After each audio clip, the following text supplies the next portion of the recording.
Kepala Kejaksaan Tinggi Sumatera Selatan, Yulianto memimpin upacara pelantikan 4 pejabat anyar di lingkungan Kejaksaan Tinggi Sumatera Selatan.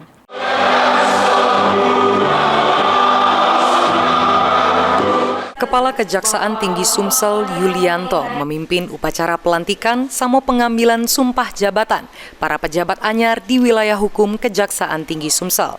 Giat tersebut dilaksanakan di Aula Gedung Kejaksaan Tinggi Sumsel, Kamis 12 September 2024. Nama-nama pejabat anyar yang dilantik yakni Zainul Arifin, Gentike Asmadi sebagai Asisten Pembinaan Kejati Sumsel. Selanjutnya Hut Tamrin sebagai Kajari Pelembang, Gentike Kajari sebelumnya Joni William Pardede. Selanjutnya Beni Putra sebagai Kajari Oku Selatan, Gentike Kajari sebelumnya Adi Purnama. Dan M. Hasan Pakaja sebagai Kajari Pagaralam, Gentike Kajari sebelumnya Fajar Mufti.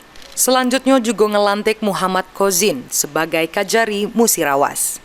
Sesudah pelantikan Kepala Kejaksaan Tinggi Sumatera Selatan Yulianto berpesan supaya sama-sama mewujud ke Kejaksaan Tinggi Sumsel menjadi berintegritas sama berprestasi.